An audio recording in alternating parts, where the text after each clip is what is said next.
Hello everyone, looks like we are live. Let's see, I am so forgetting stuff tonight. I don't know what I always say that, but I really feel like I'm forgetting. Ooh, that easel is up high. That's gonna be a challenge to work. Maybe that's what it was. I definitely don't feel like I finished setting up tonight. Let's go ahead and fix this because that is not a comfortable height. Oh, too much. There we go. Let's lock that down. Okay, oh good. Audio and everything is working. Let me fix this camera. All the cameras keep freezing. So let me know, or if you, oh, let's see, now it's way too close. Nick, if you want to message me through Discord or text or whatever if I'm not paying attention. Come on. There we, oh, almost. That looks good. Let me see if this one, yeah, that will work. Okay, I think we're ready to go. So tonight we are, that is really far away though. We are working in, gosh, I already feel out of sorts. That's not a good start to the night. We're working in pan pastels and colored pencil. I am working on a Inktense MeWe. I'm on the smooth side. This is the black paper. The reference photo comes from Unsplash, but I edited the heck out of it from what it originally was. I wasn't in love with the way everything was on the original, so I changed that around a bit.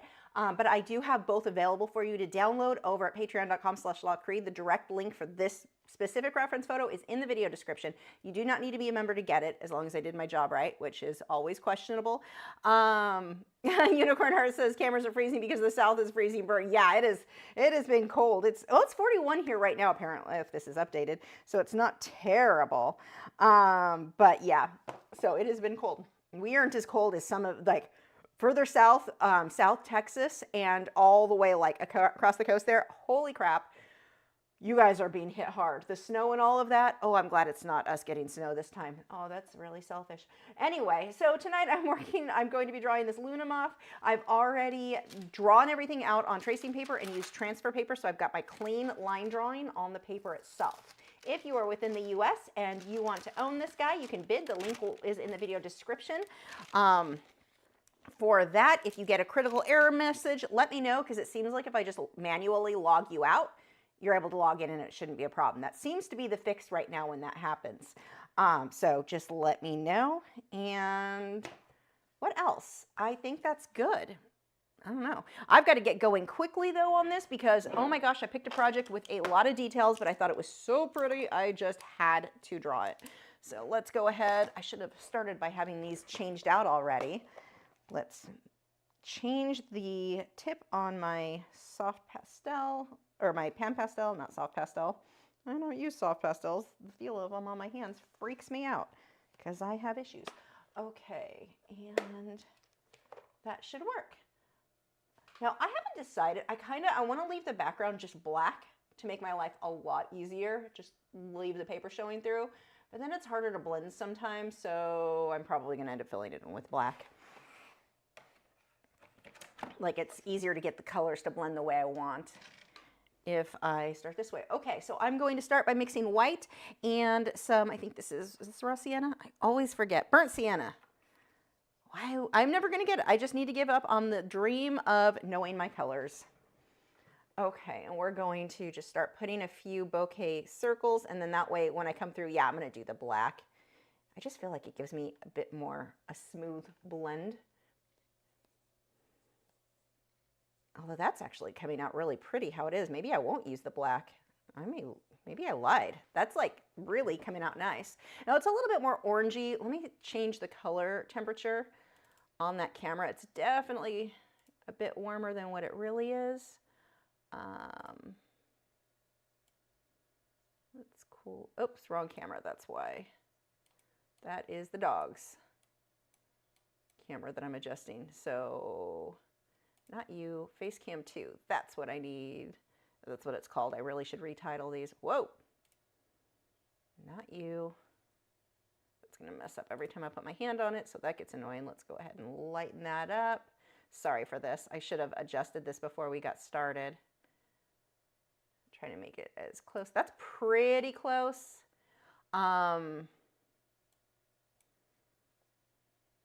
That looks close. But mine's dark. My black is darker. There we go. Actually, that's really good. We're going to save that. and call it good. There we go. Okay.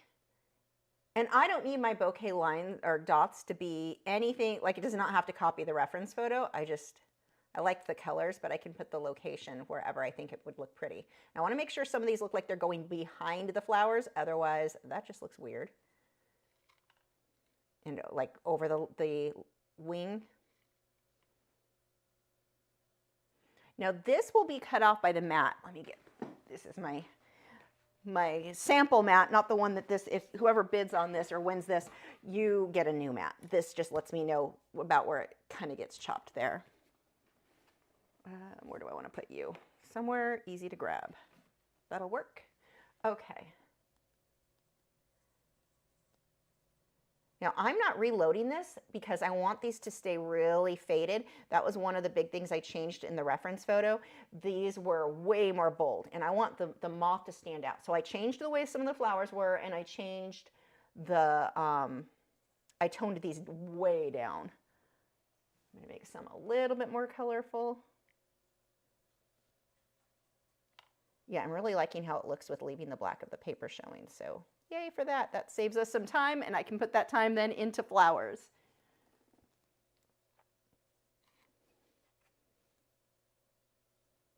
And I'm going beyond what the mat will cut off just because I don't want it to look like it's like just stops randomly. I want the image to go beyond that.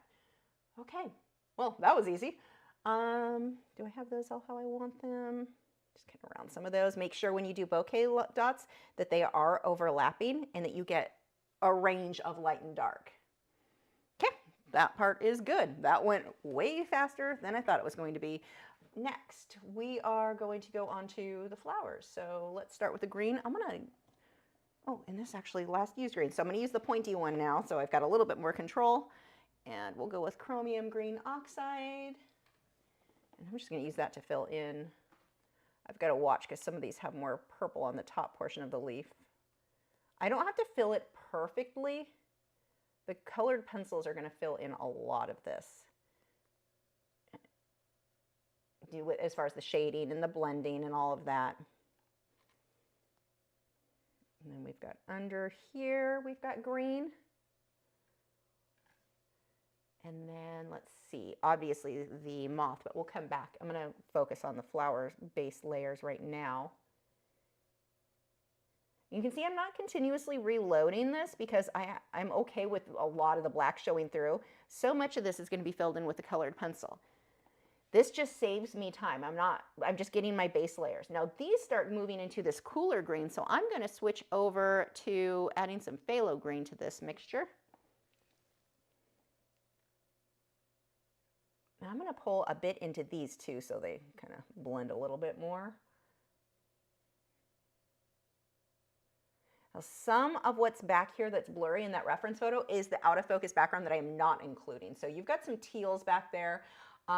If I was going to spend, let's say, a week and just perfect this, I would do, well, I don't even think it needs it, but you could put the greens and the blues and the teals and fade it into the black. That's just that would take me pretty much the whole night. And we've got a limited time on the live stream. So I'm going to show you how to make it look realistic, but also saving a lot of time. We're not going that realistic. If you have any art-related questions, you can leave those now. I will be answering those after the live stream. That kind of came out cool. I have lines in there. They're going the right direction, so I'm just going to leave them there. And it's like detail on accident, unintentional detail. Let's see, we get to more of a kind of warm yellowy green as we get up into this.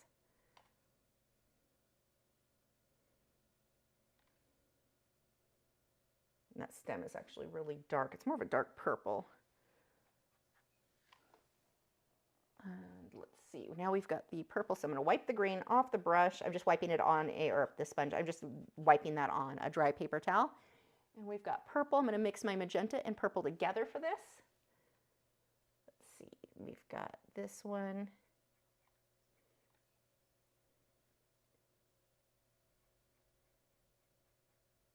And this one, that's a center flower. I'll have to come back through with greens. I missed that.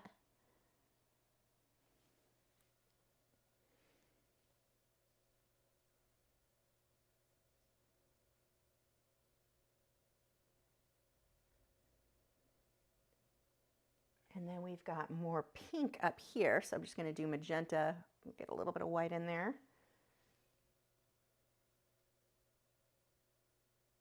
And I'm not going to get a ton of detail. Let's throw some white on there on any of these till I switch over to my colored pencils. This is just saving time, getting that base layer. Okay, now we need a yellow color. So I'm thinking the yellow oxide and the orange, even the burnt sienna. We'll get all of that in there. I want to make sure that I'm leaving, like, just, you can see gaps where the black is showing through. That just gives me the look of detail without actually having to put in the detail. It's what you're going to hear a lot on this project, because there's a lot of detail I want. Like, I want it to look detailed without taking 4 hours, because we've got, you know, live stream, limited time. But that is possible to do as long as you are leaving those little gaps, like you're leaving details showing through. They don't have to be exact, and that's a lot of what we're going to be doing to save time, is focusing on leaving, or like getting quick detail that is not exact but still looks good.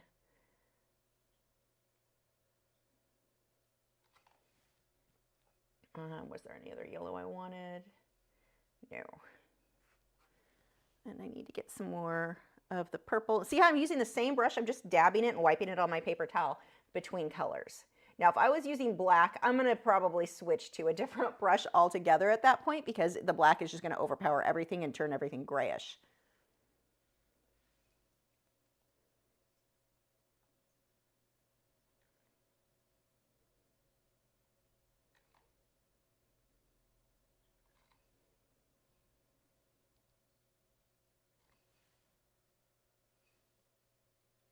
A little bit down there. Let's see, we have some more green.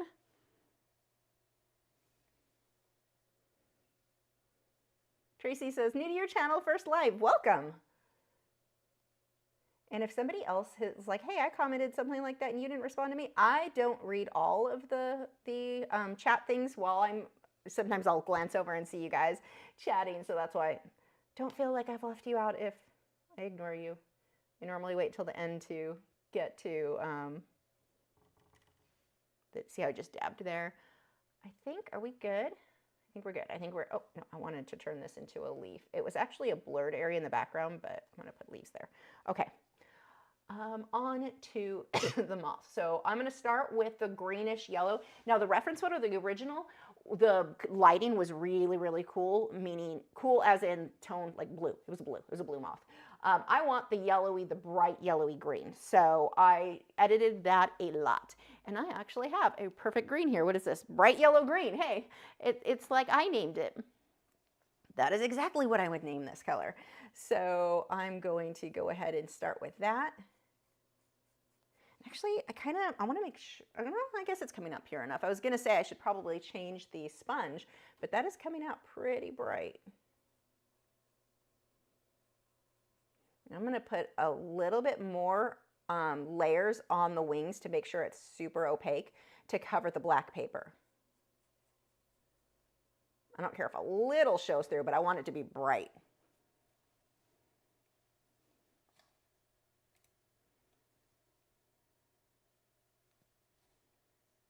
Oh, we had thank you, Tracy. She has a super chat. I totally missed it. And look, Wade's already like, no, I'm coming. Okay, you boys want a super chat? Thank you so much, Tracy.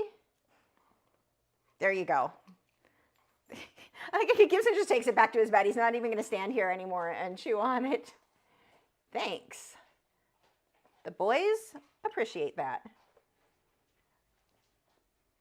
Can you guys hear the crunching as they're eating? Like, I hate ASMR type videos unless it's animals eating. That is the cutest thing in the world to me.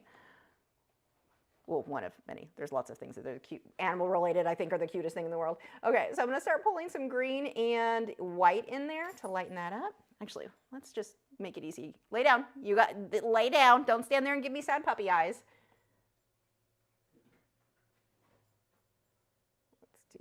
base here.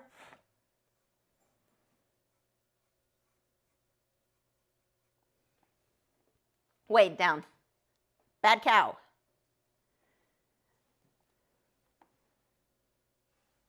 He sighs. I know, was that so exhausting to have to lay down?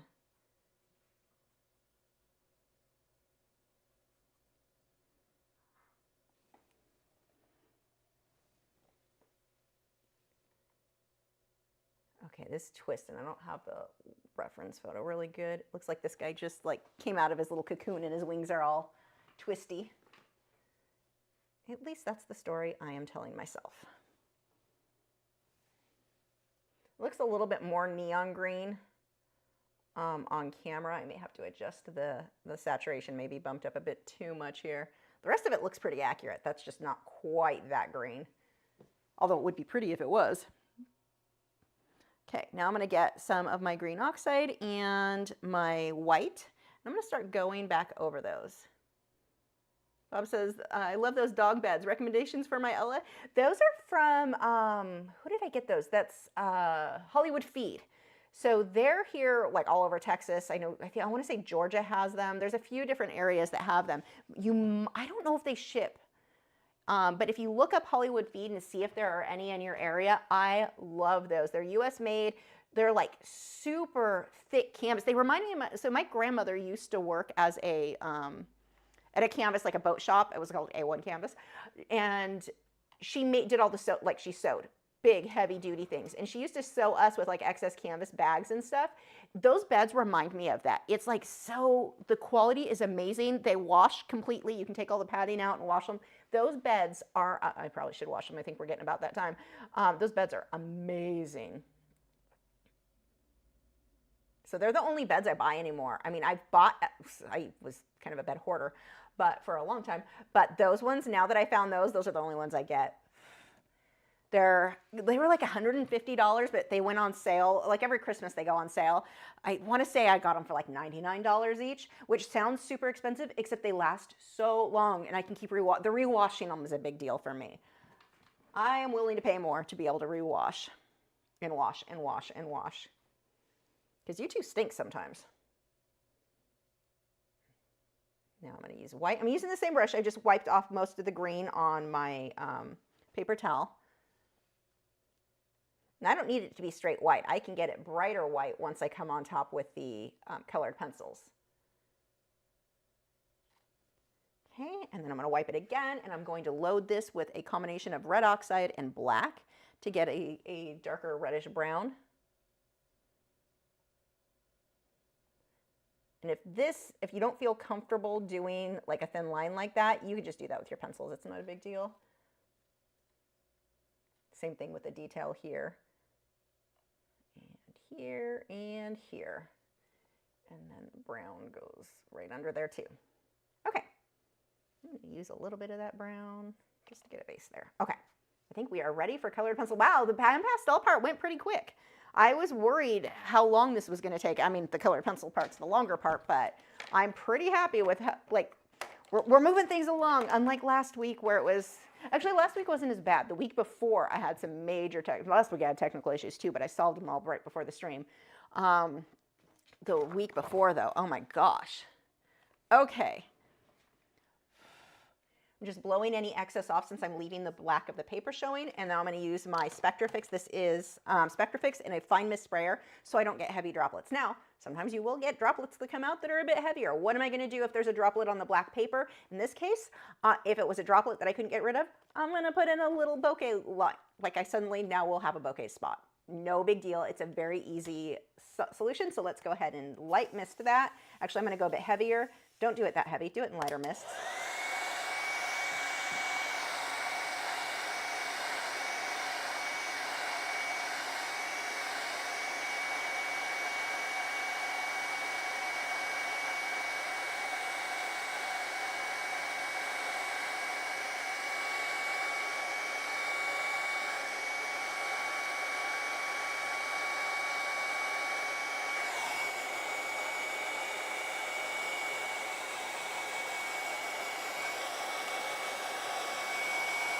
So I had said, don't do it that heavy. Do it in lighter mist. Why then am I doing it like blasting it?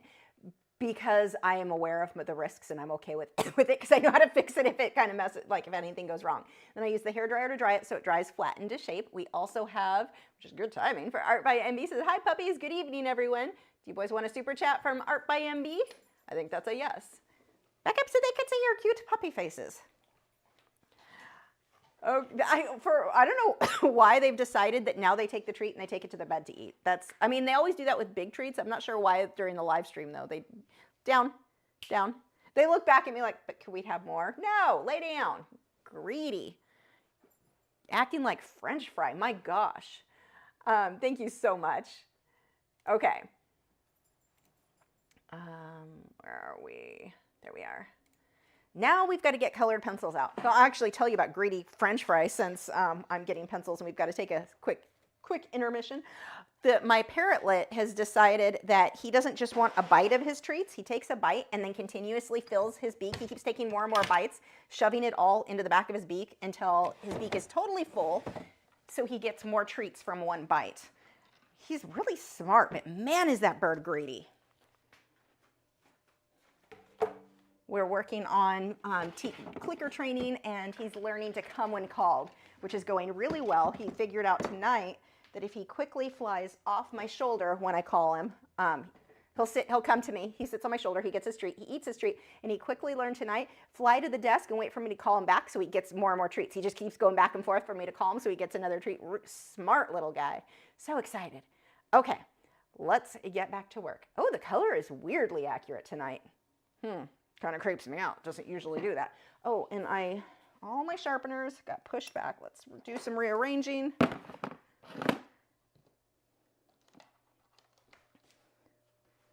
I think that's it. And actually, I can download and pull up the reference photo for you guys since we've got the, whoops, that is not the right thing. Wait, was it? Would that work? No. 1 second. Since that is in the way. Oh, we've got a bid already for the Luna Moth. See, that seems to be the way to do it. I painted this time what I wanted for me because the last couple haven't sold. So I'm like, you know what? I'm going to draw something. If I am going to keep it, I want something I want on my wall. And of course, that's what we apparently all have the same taste, and that's just what I should be posting. Okay, let's see. Small one? No, that one's too big. Hold on. I saved the small one so I could put it on screen and just didn't prep. See, I knew I forgot to do something. Okay, and you're only going to see part of this. Maybe I can move it as we go. Let's pull an image. Open. Okay.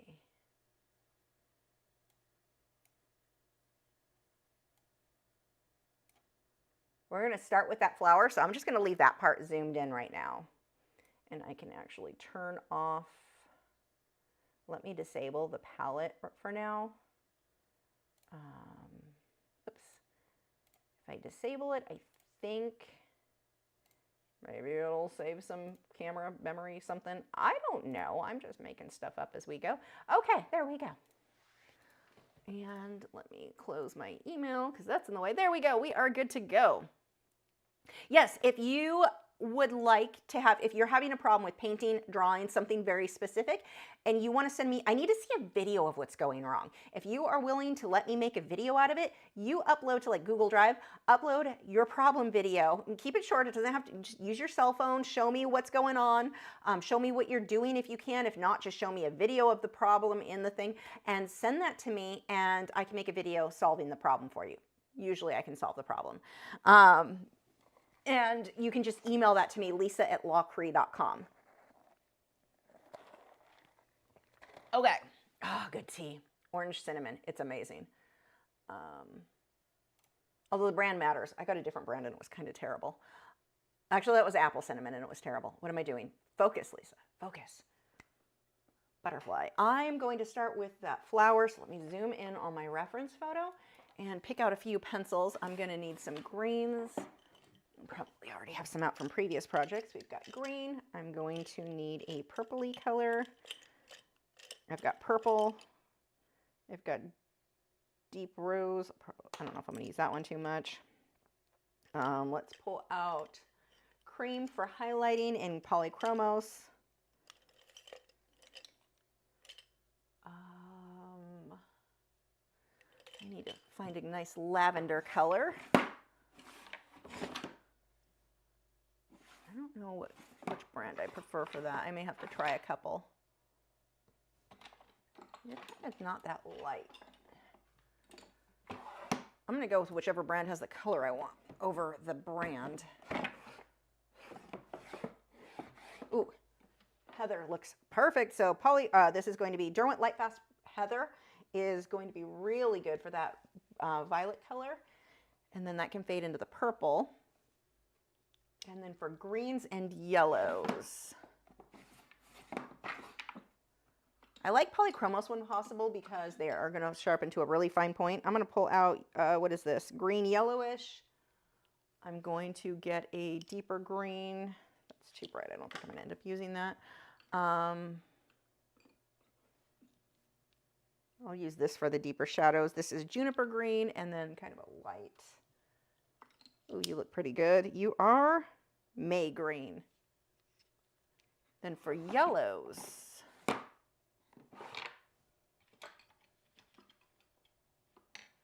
I want kind of a warmer yellow. I don't want a lime green type. Naples yellow will work. And then mixed in with the greens and the purple. I think we're probably good with the colors in my hand. So I do need to sharpen them though. Ooh. And I reserve the right for if I run into, I feel like I didn't get as much detail as I wanted, even though this is obviously I'm doing less detail just because it's, you know, live stream. I reserve the right, even if you bid, to make it even better for you than what it ends up with, if it needs it. Every once in a while, I'll have to clean up a couple things. It's usually something so minor you can't even tell, like when you look at the video. But in person, I just know sometimes a little bit, spending a few more minutes can make it a little bit nicer. Not always, sometimes. I'm just sharpening really quickly, or an attempt to do it quickly. Some of these pencils. Where did Heather go? I know I was going to use that a lot. Ah! I just got attacked by Heather. Okay. So we need we're going to put, I've got my glassine. This is on a piece of cardboard. I've taped glassine to one side so I can move it around as I need to. And I can just set that on my easel so I can rest my hand as I go. So we're going to just start cleaning up edges. I do not need this to be exact to the reference photo at all. I'm using that reference as a general guideline. And some of these, they'll be a little bit bigger, a little bit smaller, because I've got to go quick. I don't have time to make sure it's exact. But here's the thing, when you're dealing with flowers and leaves, petals, all that, it doesn't need to be exact. Like, as long as you're close and you're getting the general shape, people will kind of fill in the blanks. Like, they don't know, they don't see your reference. But we've also got from Jessica Black, which says, let's spoil the boys. Do you boys want a super chat? Thank you so much, Jessica. I made my life so much easier by putting, instead of using Ziploc bags, I put it in a Tupperware. All the, their super chats are, and then the carrots behind it. That is so much easier to grab. And it only took me, what, 2 years to figure that out? Oh, now I kind of feel dumb. I felt smart thinking of it, and now that I'm like, why didn't I do this to begin with? Now I feel kind of dumb. Go lay down, down. Thank you so much, Jessica. I get tea for that. That's going to be my super chat reward. Lay down, cow. Oh, that's so good. I've been drinking a lot of water lately, so the tea tastes extra flavorful. You care? I don't know. It's an important story. Want me to tell it again? Because I can. Okay. So here is the yellow. We actually will have to get I don't want to use too much yellow on that one. A lot of these are going to have, let's use grays or cream. The cream color will probably work. Again, it doesn't have to be exact. I've got to do this super quick because of the live stream. If you are doing your own work, I normally would recommend take your time, go slow. It's not a race. But It is also really good, like nice practice, because you have to focus when you work quick like this. You're focusing on your values, not so much on detail. Whereas it's so easy to get in the habit of just putting so much, oh, the camera, thank you. It's so easy to get in the habit of just depending on detail for everything. And you end up neglecting the most important thing, which are your values. Are your lights light enough, your darks dark enough? Because that is what's gonna make all the difference in the world in your work. It's not about the detail. It's not about perfect anything. It's the values. If you ever find yourself working on a project and saying to yourself, oh, I wish I knew what color it was, or frustrated, can't mix the perfect color. Right now, stop, because you're focused on the wrong thing. Those are never that important. What you should be questioning yourself, if you want to get frustrated over values. Oh, my darks aren't dark enough. Oh, my lights need to be lighter. The color doesn't matter. It is not that big of a deal. Like, it plays such a minor role compared to everything else. And if your darks don't feel dark enough, it's probably because the lights next to it are not light enough, or the reverse. If your lights aren't bright enough, and this is especially true if you're trying to do like a sunset where that sun, you want it to look like you have to squint just to look at the painting. If that is not coming out bright enough, it's because you don't have darks up, your darks next to it dark enough. That is what's going to make a huge, huge difference in creating that realistic look.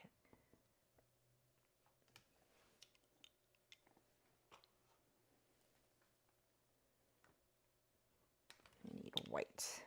This is a Pablo white. I don't like Pablo for most things, but I do have their white and the black. The white is the one I like more for little detail stuff. So Pablos are, if you've used a Prismacolor Very Thin, for those of you in the US, you're probably more familiar with those than the Pablos. This is similar. These are like the, they are to Caran d'Ache Luminance what Polychromos or Prismacolor Very Thins are to Prismacolor.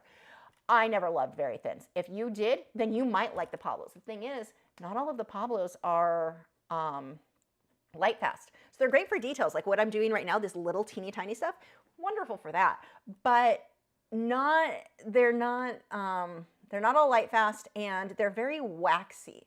So like, I'm not going to do, I like them for more final detail stuff. Usually when I use them, they're working beautifully for the details on this, but usually when I use them, it's for like final details when I'm doing, working on sanded paper. Broke the tip.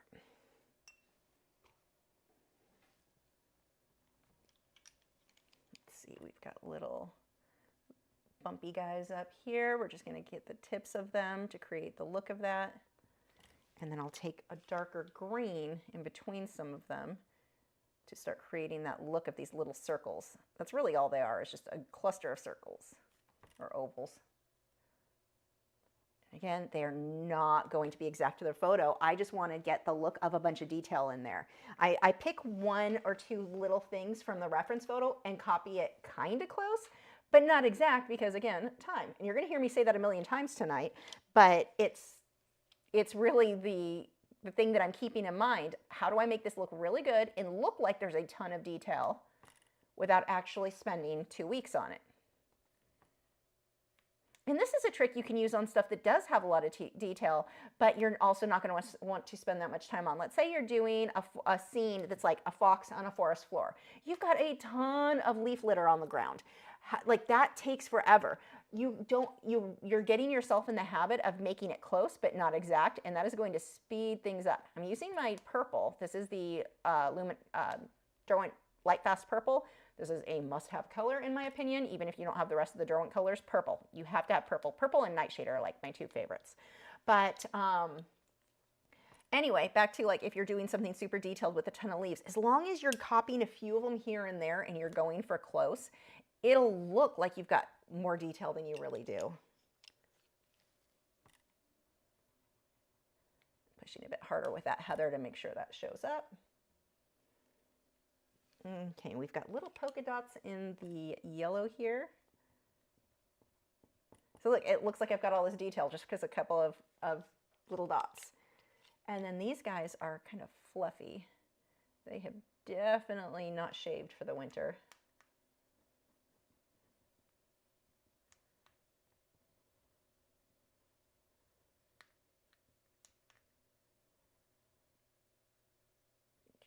cleaning up the edges on some of those. And then we've got dots again on these. So again, exact? Absolutely not. But close. And I get the purple for some of the shading here. Make sure your edges are clean though. So even though we're not exact, we still want nice and clean edges. We don't want everything just fuzzy and looking like it's out of shape. Or out of shape, out of focus. Out of shape too. Also because of a winter problem. Hey, look, I'm speaking about myself. Just kidding, I do shave my legs for the winter. TMI, Lisa. But I did get out of shape for the winter. It's not my fault. There were so many tasty things to eat. Oh wait, that is my fault, isn't it?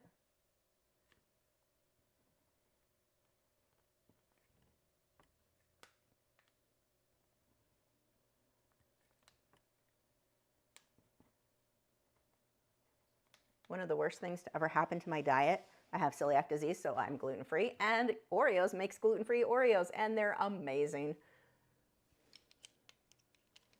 I'm currently cut off from them, though.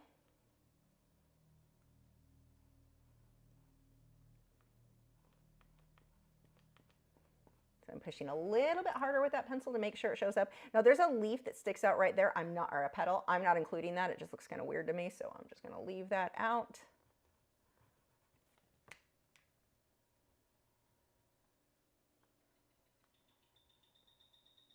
Dart frogs in the background. This one's kind of flat on the top. When you push harder, it does make the color, it looks smoother, and it comes out more opaque, more bold, but it also flattens the tooth of the paper, so it's going to limit how many layers I can get on top of it. So I typically, that's what we call burnishing. I want to save the pushing really hard for areas that I know that's like my final layer.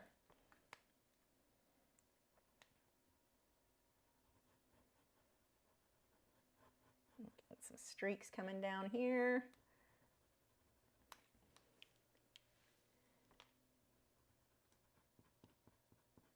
And keep those pencils really sharp and push a little bit harder on those outer edges that we want nice and clean, like real crisp edges. And I'm going to switch over to purple for shading some of these.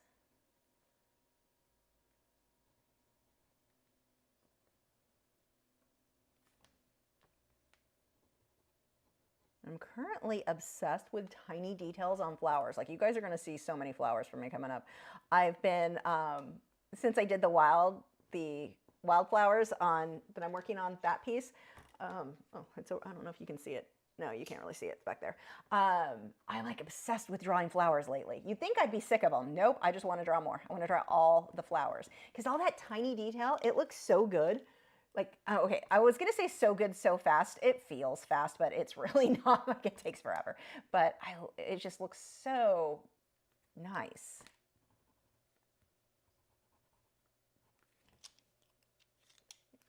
Little highlights in there and a stem. Okay, I'm going to leave that part alone. We are going to move on to the moth. So I'm going to, whoops, not that. I always drag the wrong one. OBS is so annoying about, actually, I've got these flowers or these pencils in my hand. Let's just finish the pencils, or the flowers. We're just going to scooch that up, and I need to drop. That one has to go over that. Too much. That's a little bit of a problem. You know what? Yeah, we're going to have to sacrifice, unfortunately, the puppies for part of this reference photo. Oh, wait, I could actually just shrink them down. Oh, problem solved. Ha, common sense, I've got it. It just takes me a while for it to kick in. Okay. So these guys now, let me zoom in. Do not restart. Like, when I say another time, I don't mean 5 minutes later. Stop it. The computer wants to force an update on me. Okay, so I'm going to do the same thing. Let's use that lighter green. And I'm going to go through this a little bit quicker, so I'm going to kind of do all of the leaves actually, no, I'm going to just do this guy at once. Changing my mind constantly, trying to decide what makes things easier. Making sure that edge is really defined, and I'm just going to use that same green. I think this is May green.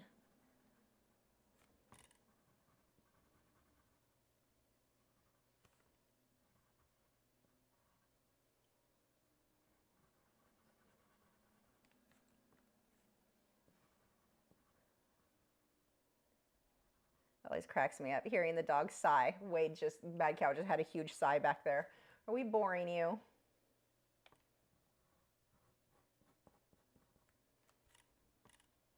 A little skinny guy back here.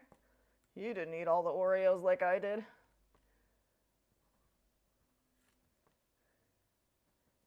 See, the problem is my diet just started. Therefore, oh, look, I should be over that. My whining about the diet is much louder than, much more vocal than usual.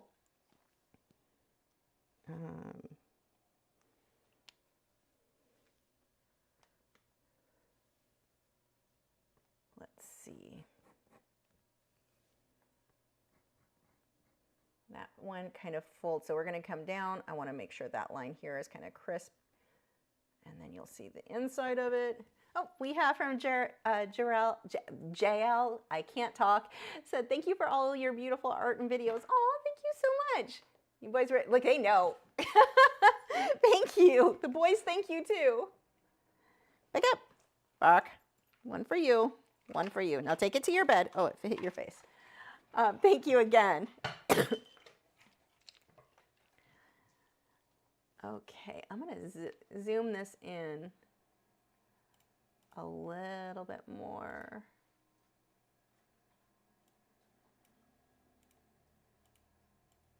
Nope, wrong button.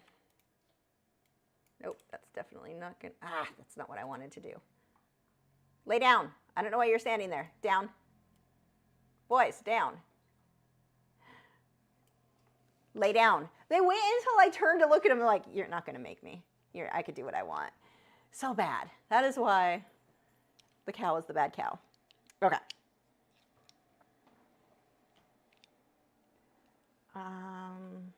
We got the leaves. Now we need to get some of these yellowy guys in. I should probably do the details on the green first, but whatever. Now I'm doing little circles, and I'm kind of leaving little bits of the black in the center showing through. Again, quick, easy detail. So it looks like there's a ton of super hard detail. Oh, I lost. Oh, I hope I did not just lose the live stream. Okay, it looks like you guys are still here, but it's trying to connect.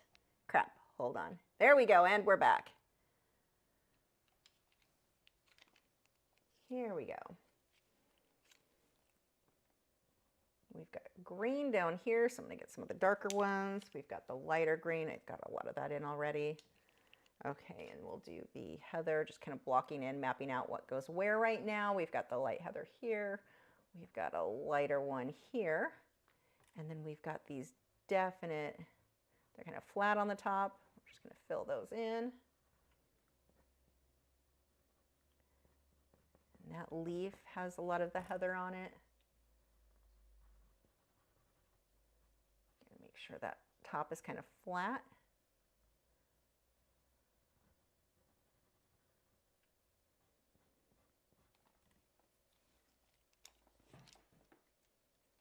Oh, weird. It didn't leave.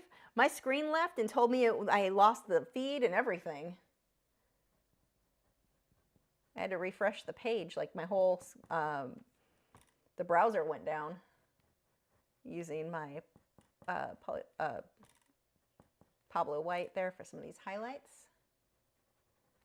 which will look way better when I get the darks in. Pushing harder there. And I'm using the Pablo White just because it's going to be more opaque and very than the Polychromos White because it's a wax-based pencil. Let's see, we've got some yellow on the underside of these greens. Couple of spots there. We've got a yellowy tone, so we're just going to let that blend in with green. A little bit on this one. Most of these down here, though, get into the cooler greens.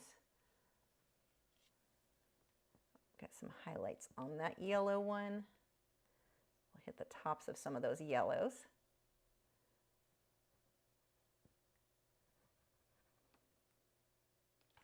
And now I'm going to switch over to the purple, and I'm pretty much using the purple for all of the shading of everything. Greens, yellows, the heather, all of that. Purple works.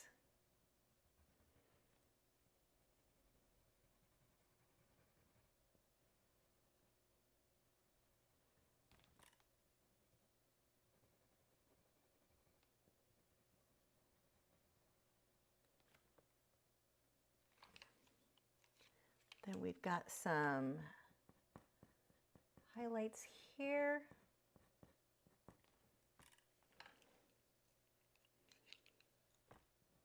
Put the heather right over it so it stands out a bit more, and then use some purple. And then we'll use the purple on the greens to do the shading, especially under the leaves here. We want this to be nice and dark, and that makes these pop more.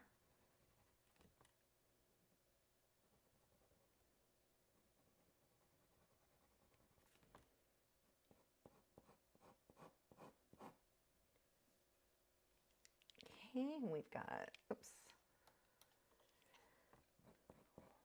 a little bit of purple. It doesn't really matter if I do the shadows or the lights first, because while some of these are overlapping, the highlights and the shadows are not. It's more the mid-tones that will highlight or overlap, if anything. So that doesn't end up being too big of a difference in this case anyway, if I do lights or darks first. Normally with colored pencil, it's easier if you do your lights because it's always easier to go darker. But on this, I'm pretty much, all my colors, so like if I put down green, it's going to be a mid-range green. My lights and darks going on top of that are not really overlapping each other that much. So it doesn't really matter if I do light or dark green, or I mean the lights or the darks first.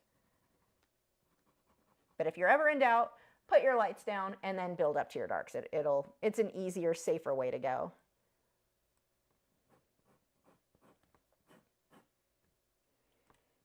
This dark green to clean up some of these now because it looks a little bit fuzzy, a little bit messy there. And I'm not even looking at my reference photo. I'm looking at mine on what I think would make mine look better. Because I've already got it mapped out about where I want my lights and darks to be, you know, the shapes and such to be. Okay, I can put down this cream color. I'm definitely not using that tonight. I thought I would. I am not.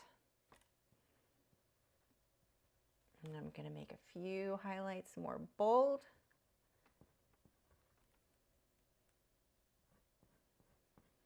Now, a common question is, how do you know when your artwork is done?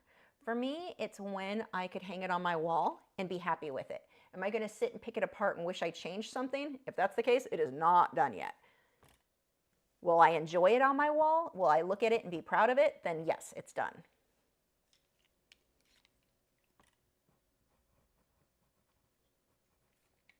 Okay, that looks pretty good. Let's get these next flowers over here.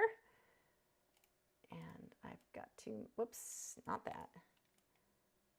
Mess with, and we'll just leave it. Yeah, that's probably fine. Helene says, but we love you, love bad cow. Oh, he's the baddest of cows.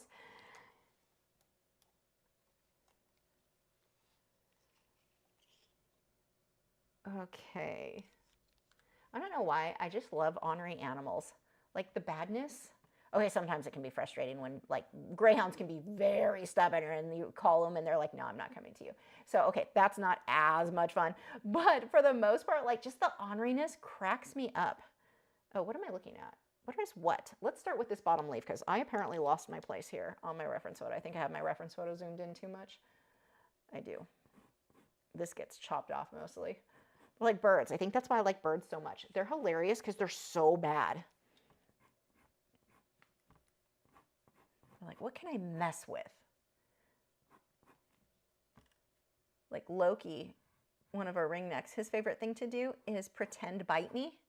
He just smacks his beak against me constant. Like he'll do it over and over again and I'm supposed to respond with no or ow or stop. How dare you? Like I have to respond. And he laughs unless he thinks it's so funny. It cracks me up. We've got a white highlight here, and then that's going to come down to the bottom of the leaf, so it looks like you're seeing part of the underside there, and then back over. Again, that gets cut off by the mat, so you're not going to see most of that, but I'm going to fill it in just in case. Man, I was seriously worried about this project being a bit like biting off a bit more than I could finish in a live stream. That's not how that saying goes, but you get where I'm going with that. But it looks like we're doing pretty good time-wise here. I just have to focus.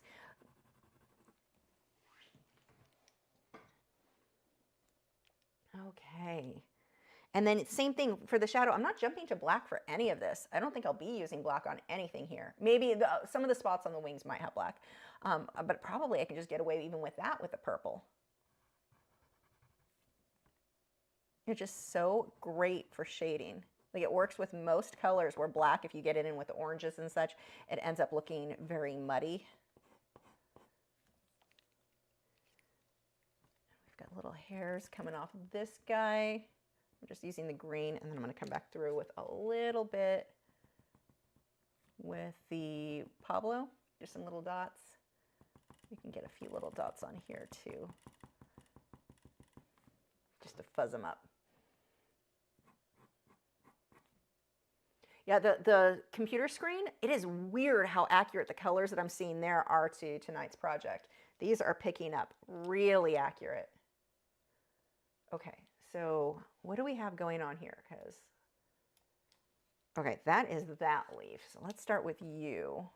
Sometimes when you get too many lines drawn out, it is really easy to lose your place. Just figure out, like I'll pick one big leaf in this case that I can tell, okay, I know which one you are. Start with that and then just build from there. Work from what's around it if you start losing your place on anything you're working on. We've got some highlights in here. But you're starting to see more and more what I mean by go for close, not exact in something like this, where you want to save time but still have it look realistic and still look good. We've got that shadow in there. I'll probably put some green as well. And then we've got the really dark tip.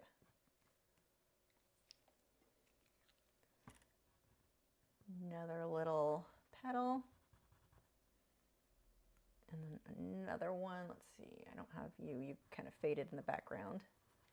And I do want a lot of this to stay dark so that the moth pops forward. That was one of the things I had to mess with a lot on the reference photo because the moth felt like, I felt like some of the flower petals were drawing attention away from the shape of the moth, which is why I changed some of those. Dark green.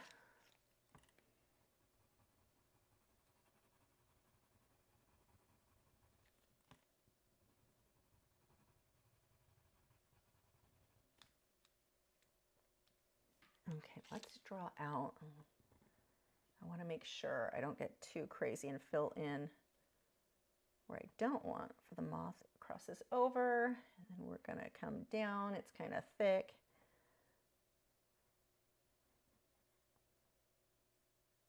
Out and back in. It's twisting around. There we go. And then let's do you too.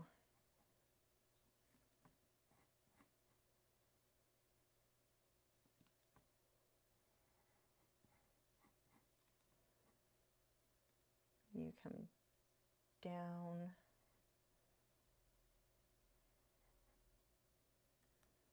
Back around, and then a little twisty guy back here. Okay, kind of like ribbons. Let's, a few highlights here, not too much. And we've got yellow on this flower, so I'm not really working on the moth yet. I just wanted to make sure I knew where the back parts of his wings go.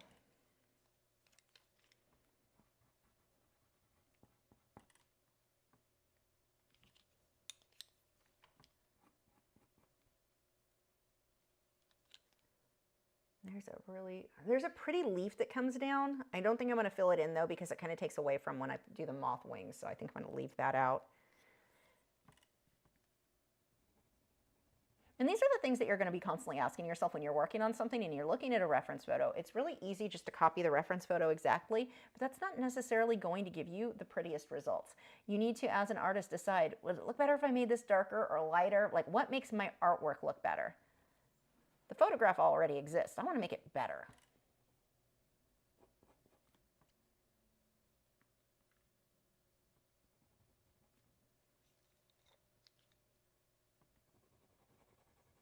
I said something about that once because I had taken a photo of a giraffe, and it's like, it was my photo, so I already have the photo. I have the original photo, and I had made the background look like nighttime and purple. I remember somebody getting really mad at me in a comment on how rude it was that I was discrediting realism and that you copy photos exactly, because I made a comment about the photo exists. I want to make it, you know, I want to improve on it. Basically, I want to make something different. Oh man, that person was mad at me. It's like, well, and the funny part is I'm always teaching. Like, I love realism. So it was really funny how mad that person was. How people on the internet, basically, I guess that's an internet in general complaint. They get mad about without knowing anything about you, any of your other content, and taking something you say completely out of context. Yeah, that was a pleasant one. Okay, let's see. You. This is the green. So you're here.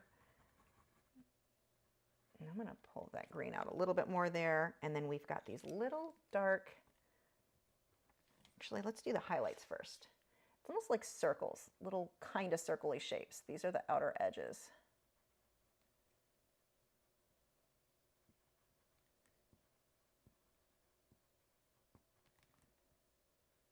They're way smaller in the reference photo, but that isn't practical to draw on something this size, so ours are going to be a little bit bigger. If I'm working big, then I would, of course, be closer to what the reference photo has there. I'm going to put yellow over those. And now I'm going to take dark green in between some of those little circly guys for that deep shadow.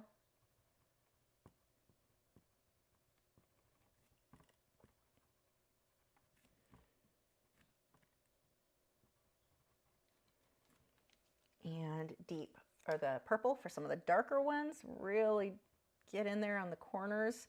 Just the deeper shadows, not everything. I want some to be the green. I just want this to make, it makes it look deeper because you have variation from that lighter green, then the dark green, and now purple. You want that variation between all of those. So don't just cover all the green you just did. That kind of defeats the purpose.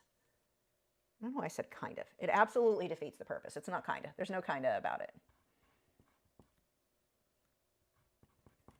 I'm going to leave lines as I fill that in.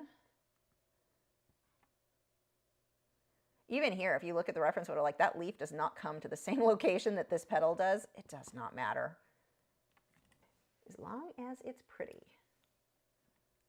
So yeah, I filled this in. It should be purple. I filled it in with a bouquet line. I'm going to pull that down.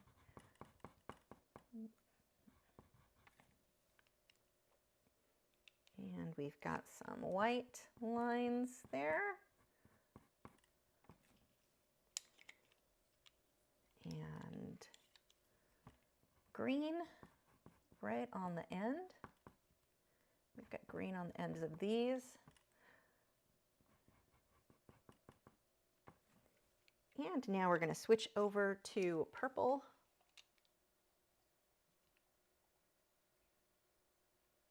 Erin said, does she ever lay eggs? I'm so afraid of my parrotlet trying to become egg-bound. I don't have female. We only have, our only female is Sushi. Our ringneck, and it's very important. I use a liquid calcium that goes in her water. She gets it multiple times a week to make sure she has enough calcium. From what I've read, the main reason birds will get egg bound is that they don't have enough calcium in the body, and so the eggs are not hard enough, so they can't expel them from the body enough. So you want to make sure that you're supplementing. I mean, they all should be getting calcium, but the females especially, I always give her she gets it more often because she is very, I want to make babies. So I definitely recommend giving a calcium supplement. And from the research I did, I mean, do your own research, but from the research I did, the liquid calcium, I forget the name, I think I got it on Amazon. The liquid calcium was the one that was recommended the most, but people said that when they started using that regularly on their females, never had a problem with egg binding again. But when they produce eggs, it also pulls eggs from their system. So some females will end up having seizures and such because their body was so depleted of calcium from making the eggs. So I don't want females for that reason. I do not want to deal with egg binding. But we've got Sushi, so we have to worry about it anyway. Yeah, calcium, liquid calcium in the water, and obviously you have to change the water every single day. At least, well, I mean, you have to do that with parrots anyway because they make such a mess of their water. But yeah. Liquid calcium. If you want to message me, lisa@lachri.com, I'll send you the link for the exact calcium that I'm giving sushi. And again, do your own research, but that's what I researched. That was the one that I came to as being the like best, the most, the easiest to make sure she was getting it. And it was really interesting reading though, because I never, all those years, I did not know that seemed to be the most common problem with egg binding was a lack of calcium in the body, which makes sense. They also recommend giving them Tums, I think, that has calcium in it. There's one bird person that swears you have to give them that after anytime they lay eggs, but because I do the liquid calcium, I wouldn't worry about it. She hasn't laid any eggs yet, which shocks me because she is seriously hormonal. Okay. On to the moth. I might come, actually, wait, do I want to change you at all? Not really. I might come back and do little details. We'll see, but I think we're ready for the moth now. Oh, I'm happy with how this is coming out. This is good. Okay. Grim says, I always feel bad when birds aren't with a flock. Yeah, I like to have at least 2 birds in the same room together. If they're with you all day, it's fine. It's when they're not with you all day, which most people can't provide, that's where it's really, really sad. So we have a bird room that has all of them except for my parrotlet, Matt's parrotlet, chicken, and our 2 ringnecks. They're in separate cages, but they're all in the bird room together, so they're hanging out all day. And then my parrotlet and my canary are in my office with me all day. Okay, let's see. I need more of a lime yellowy. Actually, I could probably just use the same color I'm using now. I'm going to use yellow. Yeah, that yellow will work to make the lime green more limey. But I agree. I like when birds have other birds in the room that they can hang out with. But that doesn't mean that you need to keep them all in the same cage or together, because they will bond to each other and then they're not as good of a pet for you. If you're not home all day, then you may not care about that, and it's better to have them with friends. But I'm going to use my Pablo to lighten some of this. So it just depends on your individual situation, but they are absolutely flock animals and should have, they need companionship, whether it's you or another bird, like all day.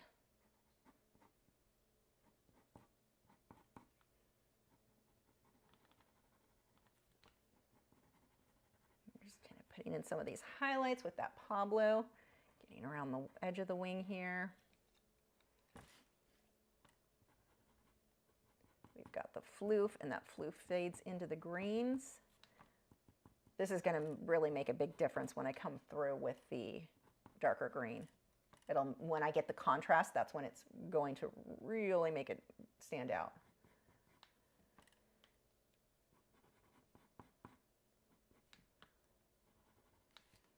Yeah, we had Chicken first, and then I didn't like Chicken being by himself while I was working because he was in a room by himself. So that's why we got Nugget. So we had a buddy in there. I mean, they don't hang out in the same cage, but they talk to each other all day. Just getting these highlights in there.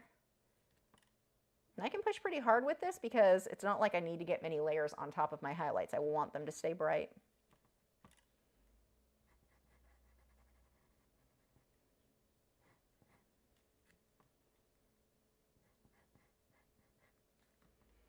I'm kind of excited. I've been working with Recall, teaching French Fry to come when called.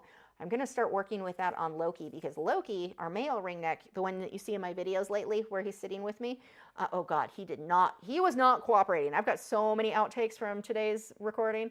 I'll definitely include those in the video too, but he made it very difficult. He was having way too much fun today. But anyway, he is lazy. He does not fly at all, like maybe once across the room once a day. Like, he is just so lazy.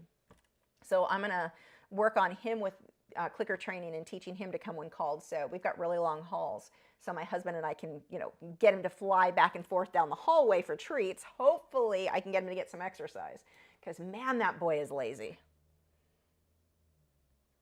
I mean, he's active when he plays with his toys and playing, but he doesn't fly. That's what I want to see him be more active with. I'm just looking at where my highlights are on that photo and going for close here.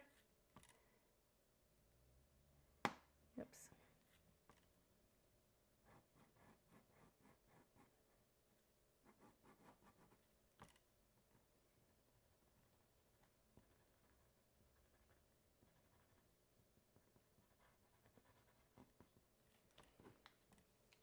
Okay, let's now take the green, and I want, yeah, this green will work.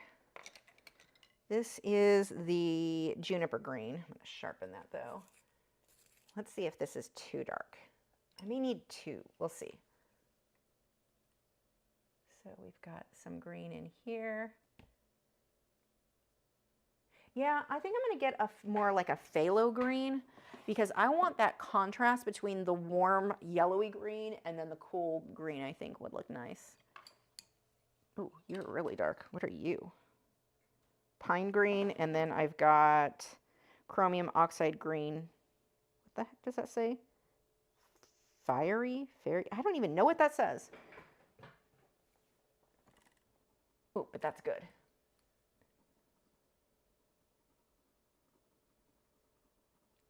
And I'm just doing little circles, just lightly. I'm not pushing hard with this. The added bonus is it makes it look a little bit furry. It's a little bit grainy, and in this case, I like that. Normally when I work with colored pencils, you'll often hear me talk about not wanting something to be grainy or gritty looking, but sometimes you want it because it makes the wings look soft and furry, which on a moth is perfect. And I'm not making sure that these lines are exact. It doesn't need to be, but they do need to go in the right direction. His wings are not flattened all the way. Like with all the curls, he must have just came out of the cocoon when this photo was taken.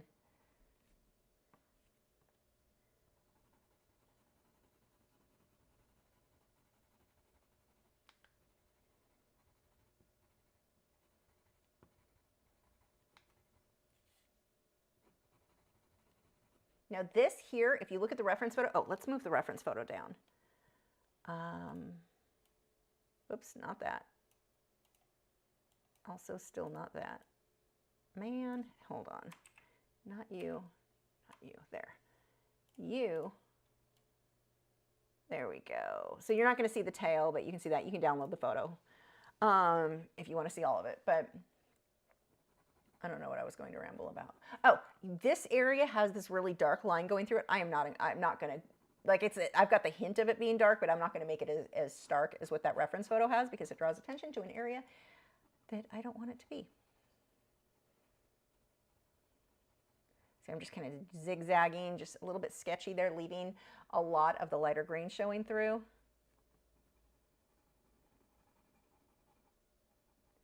I want to make sure there's a shadow, although a lot of the shadow will come back through with the purple for...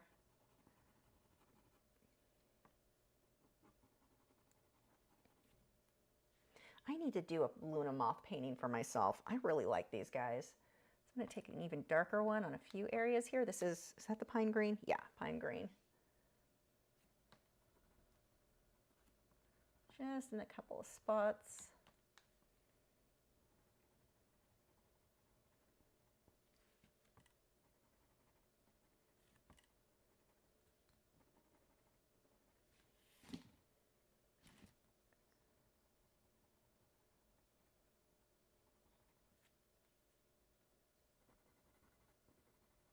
Right under the upper wing there. I want to make sure that's much darker.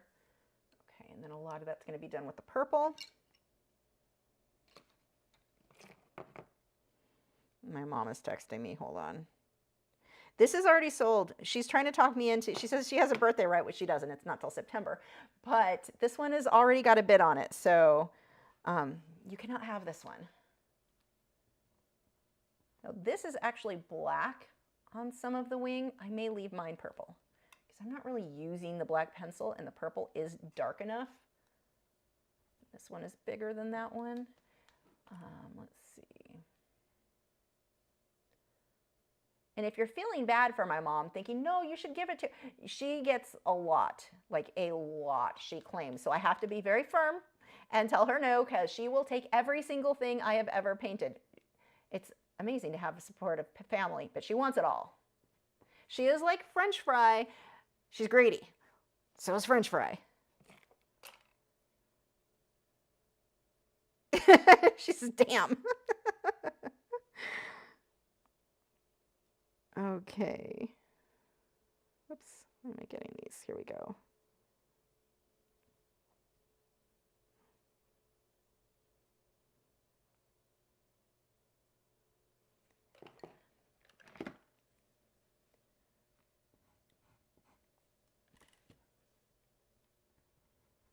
we've got dark here. So again, just pushing really hard where we want these dark area right under here, but I also want it pretty clean. Not a straight line, it's a little circle, so it's kind of rigid, but it's also clean edges. Frozen easel cam, okay, thank you.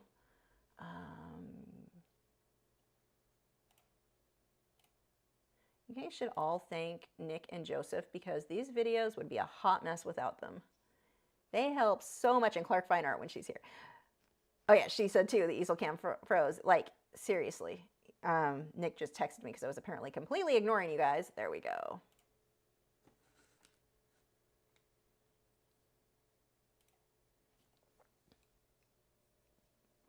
Okay, let's get some white details in here. I may do black for some of the darker ones. We'll see. I'm pushing really hard where I want that white to be.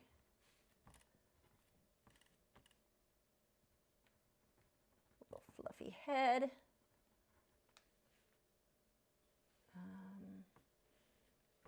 Okay, now we can start really, like now I'm really pushing hard with a lot of this, but it's kind of fluffy because again, fluffy edges. Want to pull those highlights out.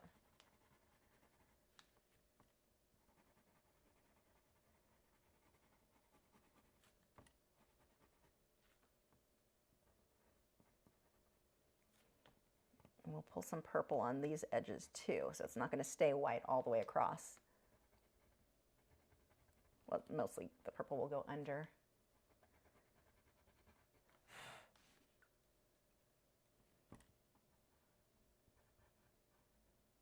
Yeah, I have to be careful whenever I'm painting something new that I really like, if I want to keep it or if I know it's going to be something that I want to sell. I have to pre-warn my mom before I show her. It's already spoken for. You can't have this one.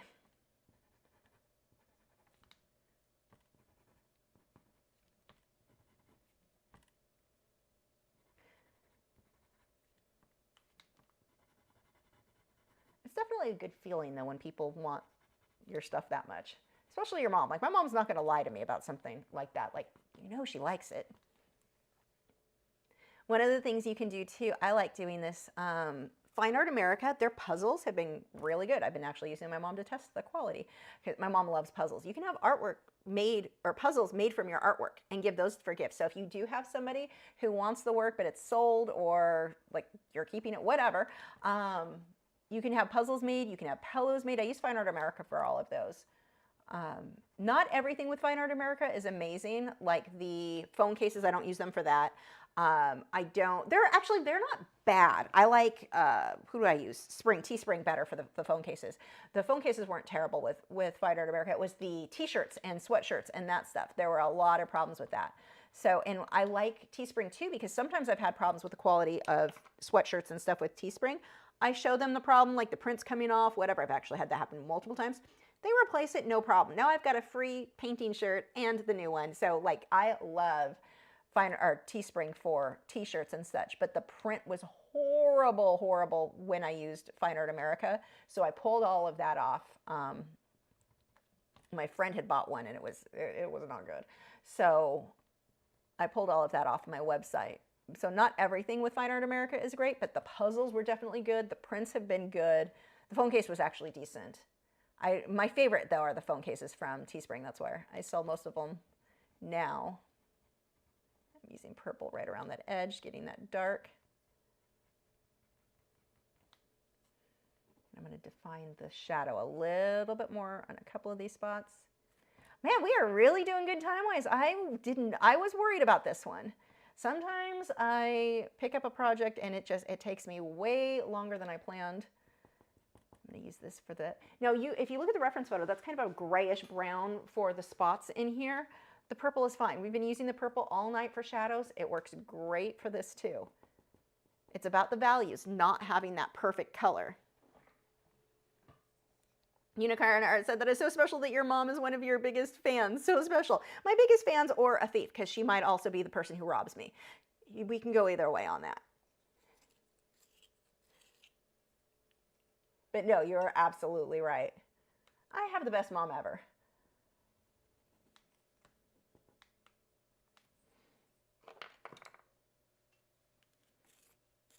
Now if I could just convince her to move to Texas.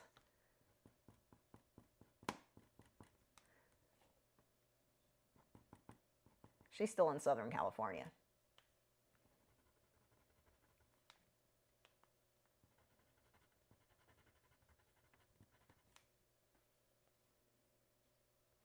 Okay, let's see.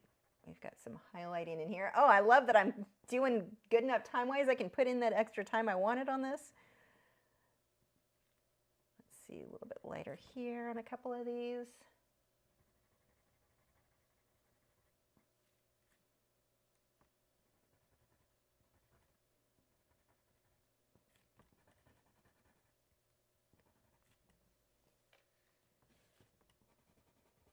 Pushing pretty hard where I'm getting these white areas. Now when I do the white here, it's not going to make this white. It's just going to lighten the color that's underneath it. If I want to bring that back to white, I'm going to use my Faber-Castell Perfection Eraser. I'm going to erase the area I want really bright. I'm going to use put white, then pencil over that. What I'm doing right now, because I'm putting white pencil over green pencil, it's just going to make the green lighter. I would have to like erase some of the green to get the white to really pop. But I don't want that. I just want lighter green, so we are good. And we've got some highlighting right along the top wing. I'm just going to use the white pencil for that too.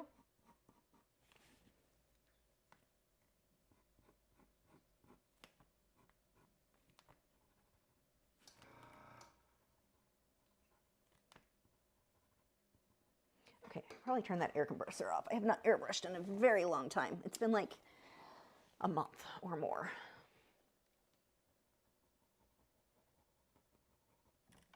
I'm just lightly going over that to let it fade down into the brown.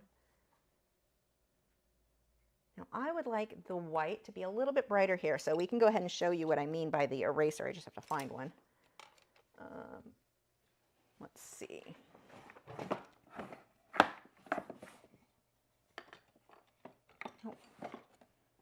Nope, nope, nope. Oh, so these are actually the ones, these were made in Mexico. Some of you guys remember Conejo. He's the one who got me hooked on these Faber-Castell Perfection Erasers. He sent me a ton of them because they were super, super cheap in Mexico at the time. This was like back in 2014. I mean, it was a long time ago. I still have a ton of them. But what you're seeing, see how it's got that lime green, like yellowy color? It's the same eraser. It just it doesn't have the thing on the end. Whatever they were selling, it's still Faber-Castell. It was just sold. It says, what is it? Lapis Baracha. Someone's going to make fun of my Spanish there. But that is what I'm using. And see how it's lightening it? It's what I'm doing is not, well, if I was working on white paper, I would say it's not going to bring the paper back to white. But see how it's getting darker because it's letting some of the black show through? What is happening is I'm lifting some of the green. Now the white should show up better. Look at that. And I can actually do the little hairs, and they really show up. And break my pencil again. The joys of high wax content pencils. But it's going to let that white be that much brighter. I don't know if it shows on that as well, but it really pulls that out. But just the Faber-Castell Perfection Eraser, I prefer the ones made, I don't even know where they're making the other ones, but they're the normal ones that are sold in the US they're a cream color outer casing. Do I have one over here somewhere? And they've got this handy little brush at the end for getting rid of any, there they are. This is the one that you're mostly going to find. I don't even know where you would find the ones from Mexico from over 10 years ago. These are what they normally look like. They've got a little brush at the end, and it's kind of a cream color. But there we go. And it's the same exact type of eraser, but it's called the Faber-Castell Perfection Eraser, and it is wonderful. It is a must-have for colored pencil for me.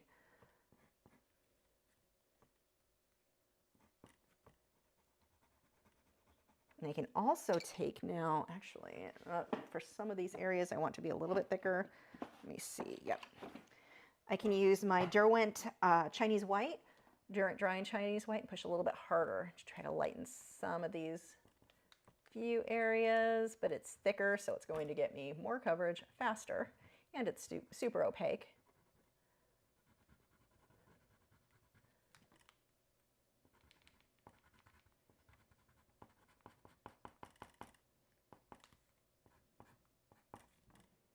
Oh, I am happy with this guy. Okay, we need to do his antennas, and we are done. Now, the reference photo, you couldn't really see because his antennas were kind of at a weird angle. I'm going to twist mine a little bit. Oh, questions. we're going to use the yellow and just do a little fluffy guy. You're really not going to see too much of them, but there we go. Those are his little antennas. Little fluff ball. God, they're cute. I wish they lived a really long time and I could keep them as pets. Like, I would make a nice house for them. A nice, big, huge, like, aviary type thing with plants and stuff. Okay, let me show you what that looks like. Oh, and I need to sign it. A little fall off there with the dust. Okay, let me show you that. And I need to hold this up so that I know where to sign it. What color do I want to use? Let's use the green.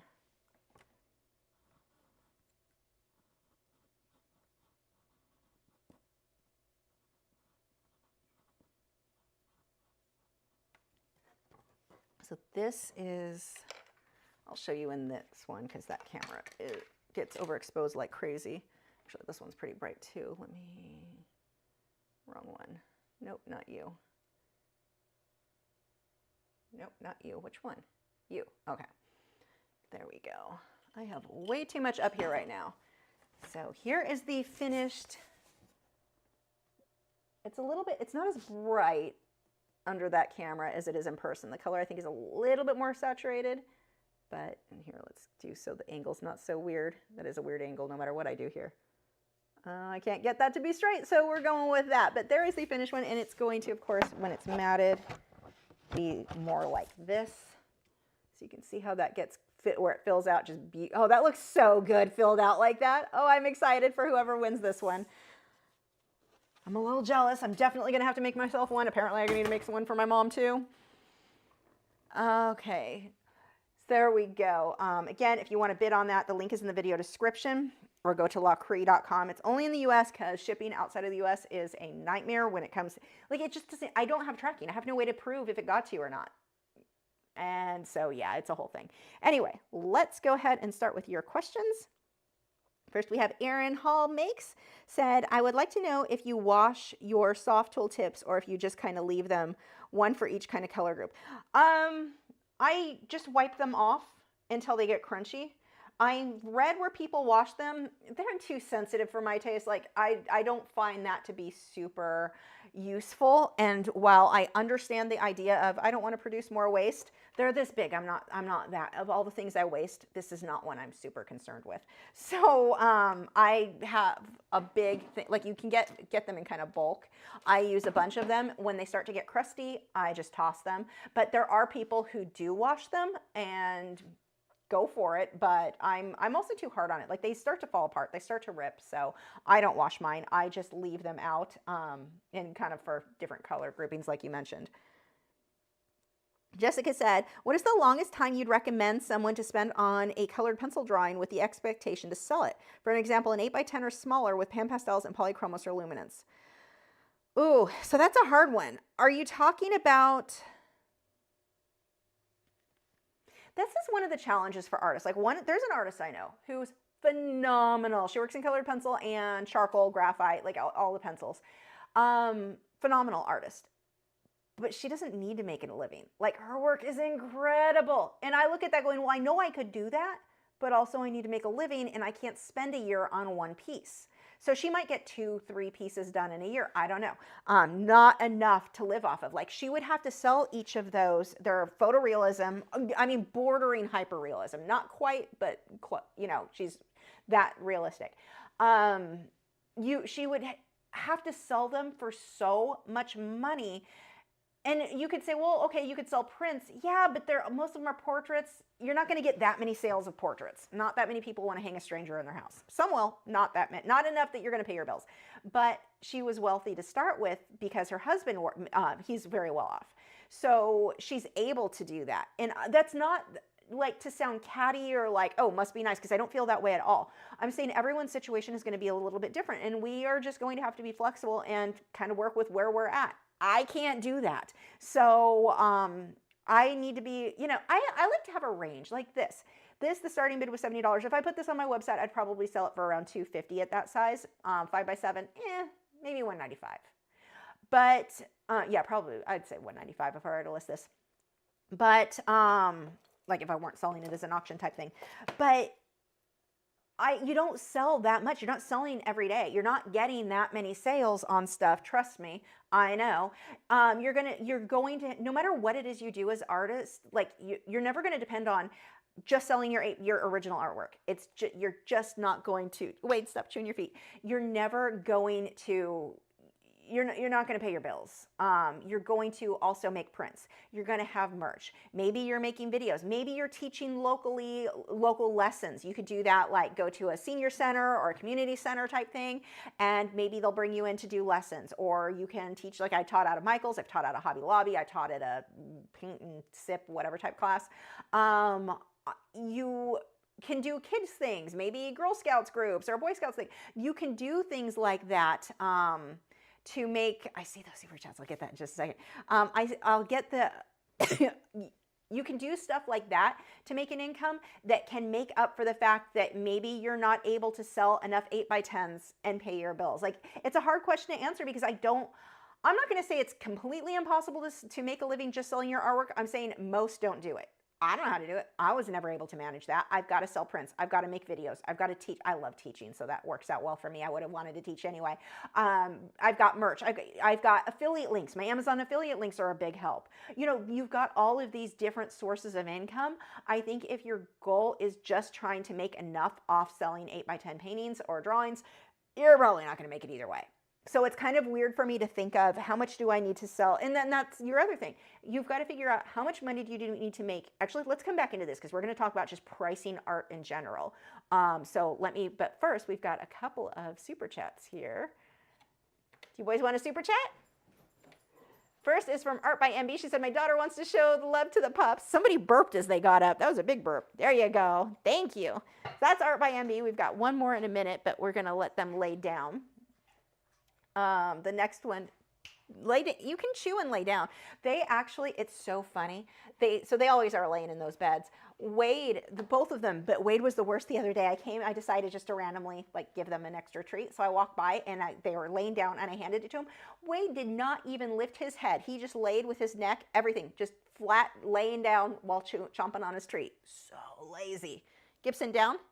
I make them lay down in between treats. Otherwise, they stand and wait, but it's also really good practice. Lay down. Good boy. So the next one comes from Aline, who said, miss the boys and they need a treat. Also, French Fry needs a pistachio tomorrow. Just saying. Oh, he'll get pistachios when we're done. He'll still be awake for an hour after the live stream. You want another super chat? That is a yes. Thank you so much, Aline. There you go. Go lay down. I know. Oh, you're just going to chomp right there? Okay, I guess that's fine. So let's talk a little bit about pricing your art and figuring out, because you say how much time should you spend in order to be able to sell it? What are you looking to do? Are you looking then to sell prints, to sell merch off of it? Then it may be worth it to you to spend extra time because you can make stickers. You can make all of these other things from it, postcards, like so many options, greeting cards, if it's really good. But I don't think spending like the one artist who's spending half a year on one piece, they're big pieces and they're phenomenal.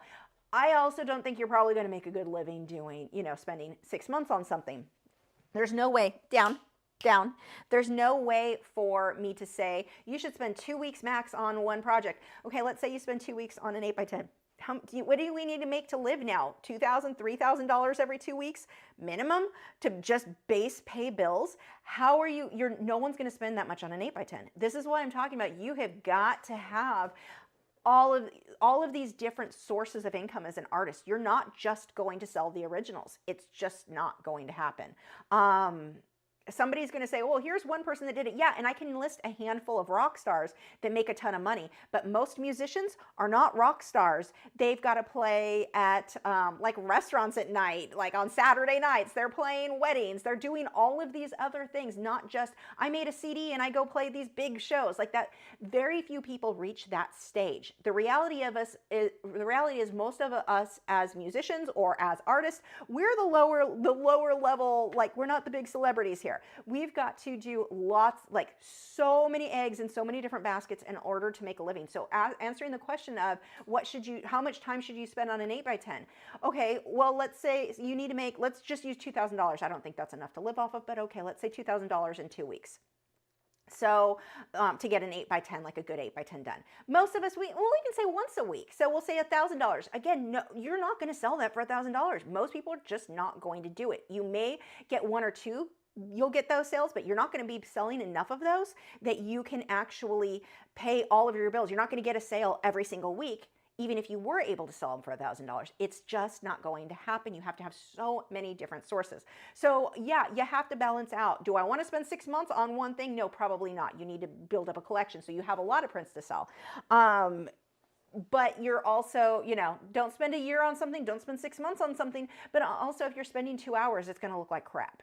You know, oh, okay, I say that with the exception of if you paint super stupidly fast. Like, you'll get to a point where you're so experienced and you've been doing it for so long, you can get things done really quickly. Like, I've been, you know, I'm old. I've been doing this since the 90s. So well, my whole life, but I mean professionally since the 90s. So I can do things really, really, really quick. And I always worked fast. So I'm not the best example there. But even that, let's say I list this for under $200 and I spent what, let's say an hour and a half on it, whatever. And that's not counting the time of finding a photo, editing the photo, because that we've got to add in another couple of hours. I spend more time on that than the artwork itself, but I would have to sell so many things at $200 to pay my bills. You can't really look at how much to charge based on just selling the art, because you're not just going to sell the art in order to make a living. You need something that is more reliable. So teaching is a great way to go if you enjoy teaching. Prints, but then you've also got to be a marketer. You've got to be good at marketing, because just having prints available, let's say you start a Fine Art America, you're going to do dropship prints to make it easy, or Redbubble, or whatever the cool kids are doing these days. You have to market it. They're not going to market it. People aren't just going to go to Fine Art America, to your site on Fine Art America, and buy stuff. It's not going to happen. You have to send them there. Every single person who has bought something from me on Fine Art America, they know of me already from social media, from YouTube, from my website. They bought because I sent them there, not because it was on Fine Art America.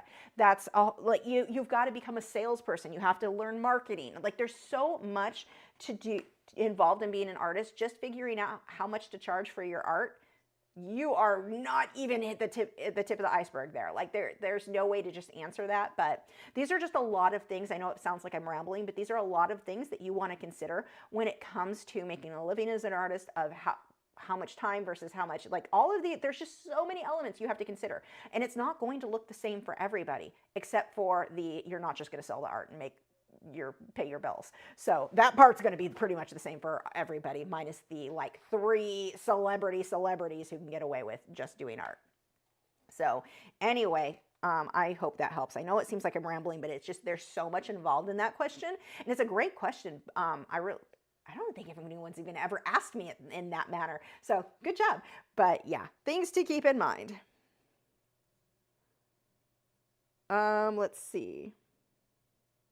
Pamela said, hi, watching from New Zealand. Hi, I love your work and I'm loving working with charcoal, which I've never used before. Nice. Yay. I love charcoal. Maybe we'll do charcoal next week. I haven't done a charcoal one in a while. Erin said, does Spectrafix allow for more layers of pencil on top? I only have Krylon fixative, which does allow for more layers, but it stinks. I have to put it away for the next day because I also have a parrot. Yeah, oh God, I hate Krylon. I avoid Krylon when possible. That stuff smells terrible. In theory, sure, you could put more pencils on top. In practice, no, it's not adding more tooth to the paper. The only thing that I know of that really does add more tooth to the paper, and you can use it right away, I would not use it in the room with parallel. Actually, I don't like my birds in the room while I'm working on anything except, not even charcoal, because if I spray Spectrafix, I want them out of the room for it. But, I mean, it dries quick, so they could come later. But anyway, the brush and pencil texture fixative does add more tooth, but that's really not intended for this type of project. It's not one I would use on this. So no, needing more tooth, the liquid one, do I have any over here? I don't think I do. The brushandpencil.com, so there's the texture fixative spray, but there's also the touch-up texture. Where is some of it? I have a bottle somewhere. This stuff is awesome, and you can put this down and everything sticks better to it. So with colored pencil, You might want to experiment with this. This is from brushandpencil.com, but you can also get it on Blick. This is colored pencil touch-up texture. So it's in like a little nail polish bottle, and you paint this where, let's say I needed brighter white. I could paint this, let it dry. My pencil, everything's going to stick better to this than what it was before. So, and the other thing that I like to do is take this. Let's say I'm trying to get finer details, like on the Moth, where if I wanted the white to be a lot whiter, I could, or let's say I wanted it hot pink, I don't know, random color that isn't there, and if I put pink on it, it's just not going to show up. I can take this, mix it with this with touch-up texture and titanium white that comes in a little jar. That's a powder. You mix those together. I have lots of videos doing that, and stir them together so you've now got like a paint, and you can paint that on. Now this is archival, where you might think, well, can I just paint acrylic paint? It's not going to stick long term. It's not archival. That's a water-based product. This is meant specifically for being archival with colored pencils and going on top of colored pencils. So you can paint this on, let it dry completely. Now you can put whatever color you want on top, and especially if you mixed white in with it, you just created an opaque white base that any color is going to show up on top of.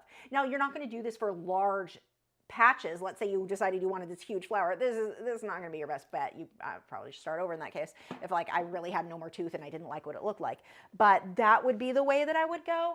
I have never found one of those like the things that say they're going to add tooth or texture. None of them work, except for touch-up texture, the spray from Brush and Pencil, but that's not on this type of project. It's meant for when you're working on like sanded paper and you're working with powder blender. It's meant to work with those. So I've never actually tried it on a normal colored pencil piece. I don't think it's going to put enough tooth on it to do what you're thinking it's going to do. It more seals down the previous layer when I'm working with powder blender is how I think of it.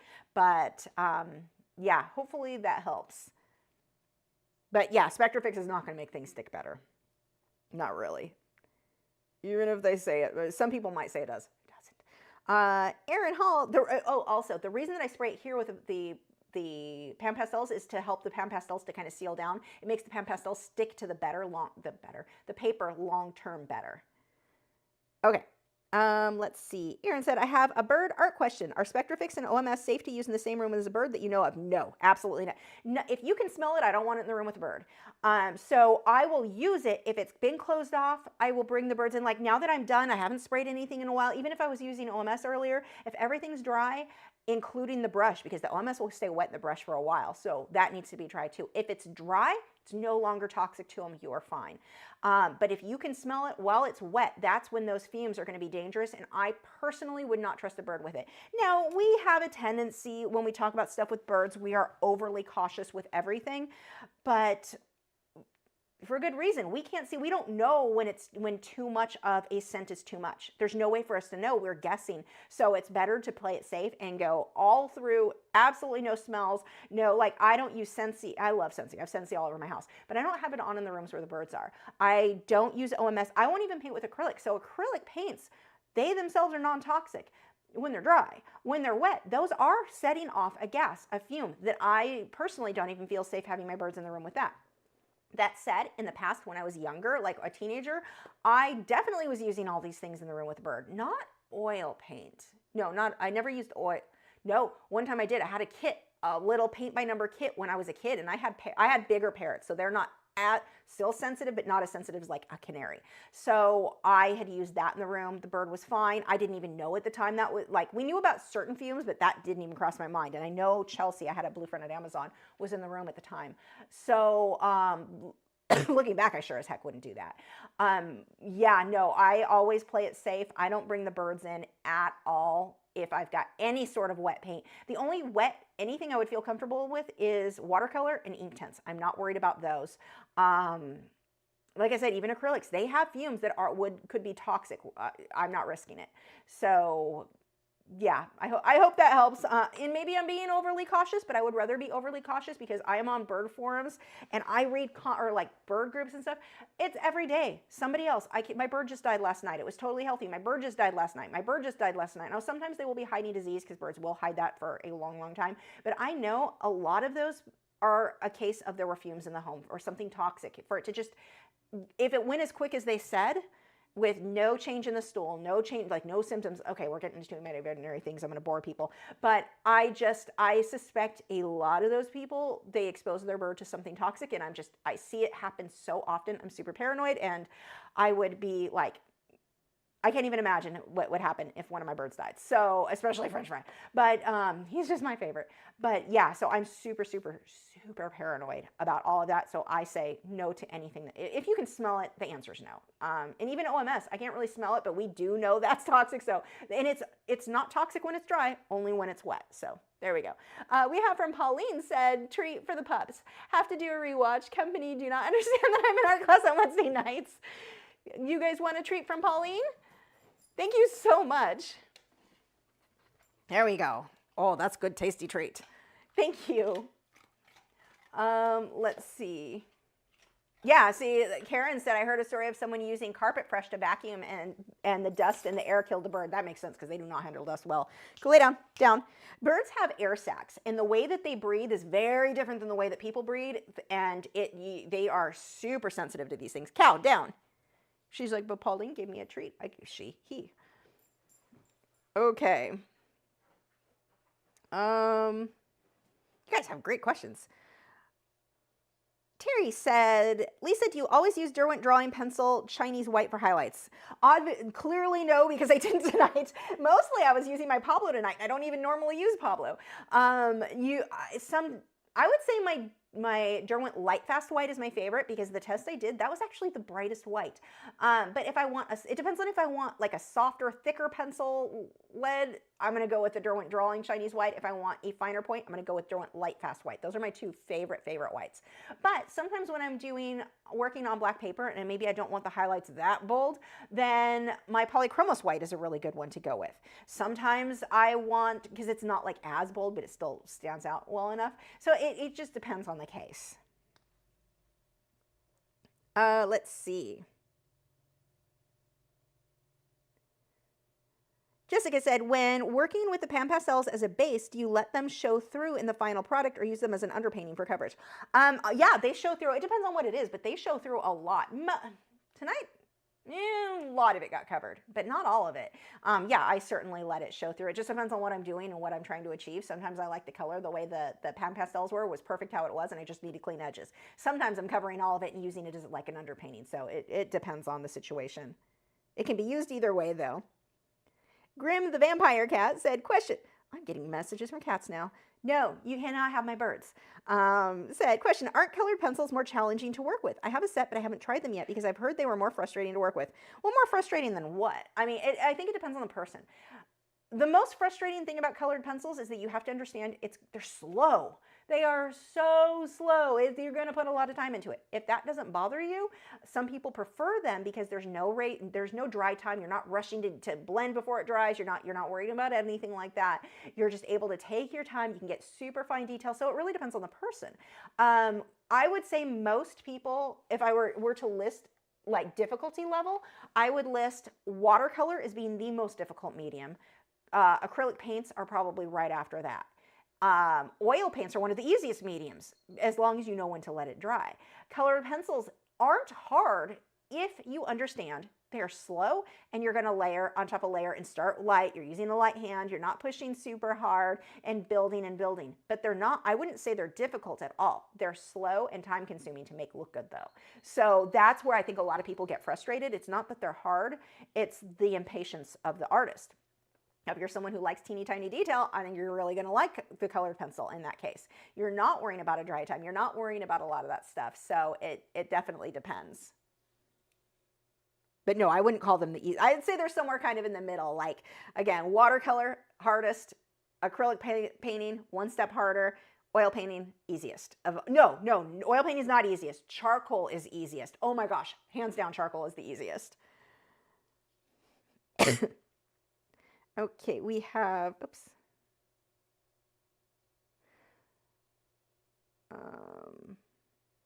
Frozen easel, cam, okay, we're not on that, that's an older one. I got a message a little while ago, I don't know if you're watching, Carolyn, I'm not sure how to bid registered, though it said there was a critical error, so how can I register to bid? Okay, if you were watching right now, I'm gonna go really quick to, I've only got 15 minutes on that, so let's go really quick to my website, and I'm going to log you out. Hopefully I can figure out who you are based on that email. Let's actually pull up my email too.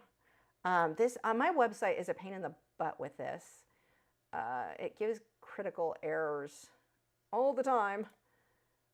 And that was Carolyn. Let me see if I can go by your email. So if you're watching, Carolyn, you may have already figured it out. I don't even know when that came in because I may have just missed it. But I'm going to, just in case. Actually, are you the one who bid though? Who bid? It could have been you. Am I getting messages from anybody saying, I already did it, it worked? I'll get back to your questions in just a second. I just want to fix this. The joys of technical difficulties. How did I find you guys before? Settings, home, orders, customers. I think it was this way. And I think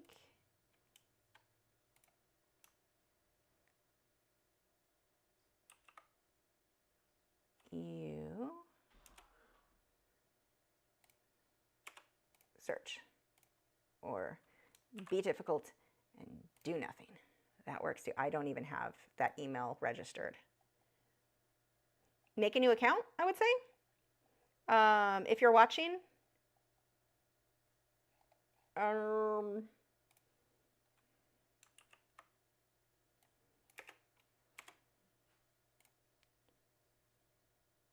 nope, that's not you. I don't have any. Oh, these are the customers though. These aren't necessarily people who have bought, so that might be wrong. Let me go. That's probably what I'm doing wrong. How did I find you guys last time? Users, all users. Let's try that way. No user found. Not by that email anyway. No user. Huh.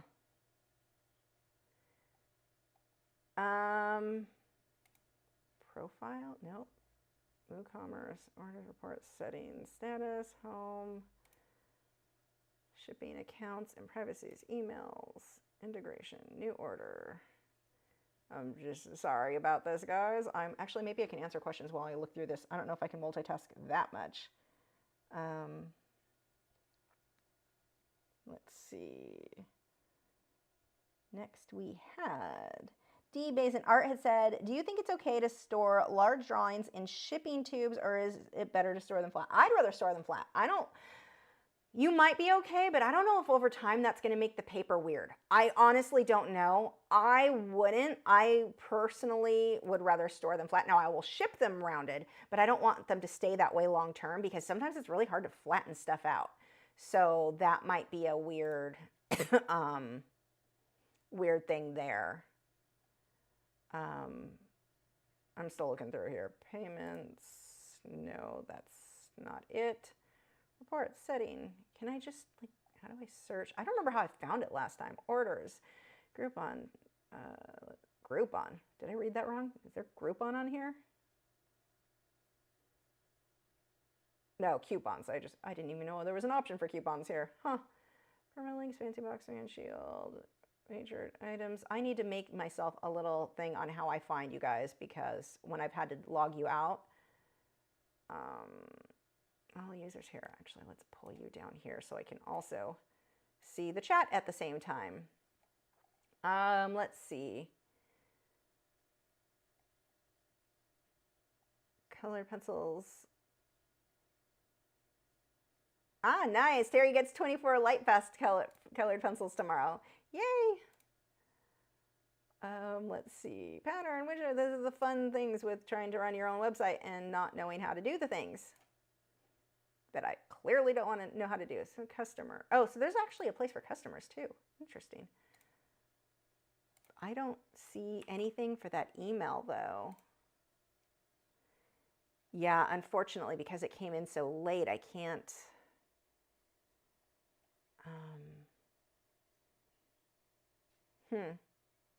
There were two ways that I found people before. Maybe it was just those two, but I'm not seeing your account, so I don't know what your username was. If you want to email me back, I don't know if I can get it done in time at this point, unfortunately. Wait, you used that. Maybe that will come through just that way. Let's find out. Search users, not that way. Let's try then under users this way. No, I'm not finding users at all by those things. So I'm not sure what username you use, so I'm having a hard time looking up. Unfortunately, and I apologize for that.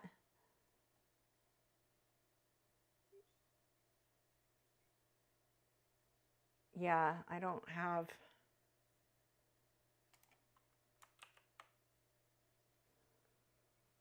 I'm sorry, I can't find that to fix it for you because I don't know exactly what's happening there.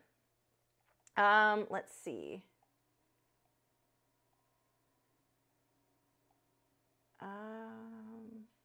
Karen said, colored pencils are very zen. Can't be wanting to finish, just enjoying the journey. Yeah, I think that's really important if you're an artist who likes detail. So even when I work in acrylics, like the wildflower one that I'm working on, or all of the detail on that, I'm going to do little pebbles on the sand. Like the foreground sand is going to have tiny, tiny little pebbles. That's a lot of little detail. But you have to enjoy doing detail to want to even bother with that. Like you have to, it depends on what you want your end goal to be, but you also have to enjoy tedious, repetitive details, and you have to enjoy that journey, not just want the end result. I think if you don't enjoy tedious stuff and the repetition, I don't think you're going to have fun. So yeah, that is definitely enjoying the journey. I think that's a good way to put it, Karen. Also a good point. She also said, frustrating can be using crappy pencils. Need good ones like polychromos. Absolutely. Oh my gosh, that is definitely true. Terry said, I love Prismacolor and Derwent. I can't buy polys, not unless I run low on pencils. It'll be a while. Let's see. Karen said, I love Prismacolor. I use them a lot as well. Really love some of their colors. The problem, be careful though, if you want your work to be archival. If you're not worried about like selling, it's not as big of a deal, but a lot of Prismacolors are not light fast. Like 2/3 of them are not light fast. Or I don't remember the actual number, so don't quote me on that. If you quote me on that one, you're going to probably sound stupid because I probably have it wrong. But a lot of them are not light fast. That you can quote me on. More than half, I know that. So definitely check the light fastness on those for sure. Why did you leave what? Oh, no, that was not for me. Whoops, that just jumped.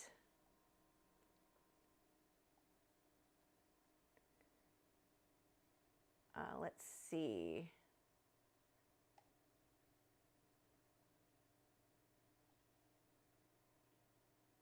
Yeah, Karen said, I'm not a pro, just color for my own enjoyment. Yeah, you don't need to worry. You just use what you like. If you like it, there is nothing wrong with that.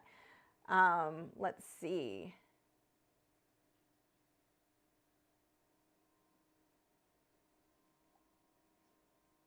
Okay, we are caught up on color. I feel like there was another area where I was able to find people, and I don't know where it was. I'm going to have to mess up with this, and I'm going to make a note that just stays on my computer all the time. This is how you find the peoples. I apologize for not being able to. I can't log you out because I don't know what your username is, and the two places that I found that I think are the right places, I don't have you as, it's not even showing me your email. So that sucks, and I really, really am sorry. Okay, Grim the Vampire Cat said, Lisa, I just want to say I'm forever grateful for you teaching how to paint with acrylics. I'm someone who couldn't draw a stick figure, but now I can paint realism because of you. Oh, goosebumps, like seriously, goosebumps. Thank you. I love hearing that so much. That's awesome. Let's see. And we have...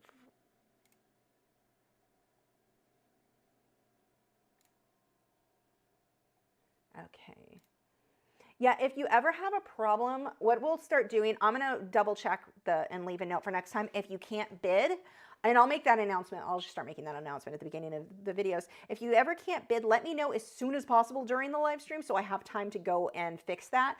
I think if I manually log you out, it seems to allow people to be able to bid then, because then you can log back in. But for some reason, it's like it gets people stuck where they're technically already logged in, but it just is, I don't know why it does that.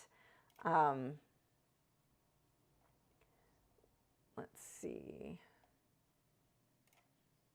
Brittany said, pets, cat, Pet cats, like the one I currently own, are sensitive to the smell of a lot of essential oils. Yes, that's true. And tea tree oil should never be used on pet cats at all. Yeah, that's actually, and a lot of people don't realize that. Like there was one where there was an oil that I was using, an essential oil, because I was like, oh, this is more natural. And it was in a diffuser thing, a humidifier that you would put drops in. And it was like orange oil or something. And then I read later that was dangerous to all of the animals. Like, and you're thinking, oh, this is safer. It's kind of like lavender. Like there are actually art products. One of them was the lavender.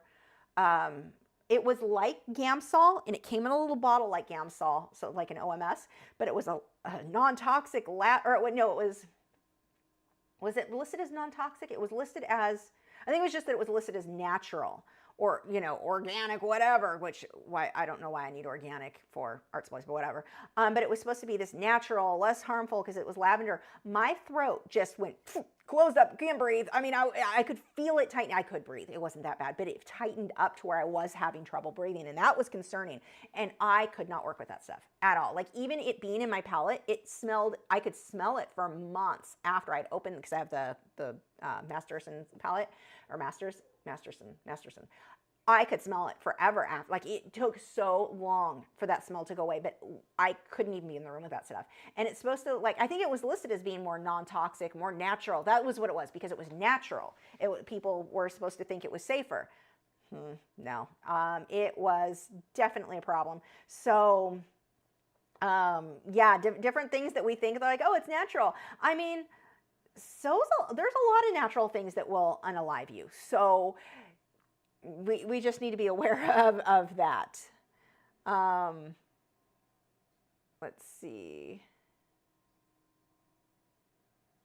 Karen said I had to make a folder for how to find. I have, there's this one.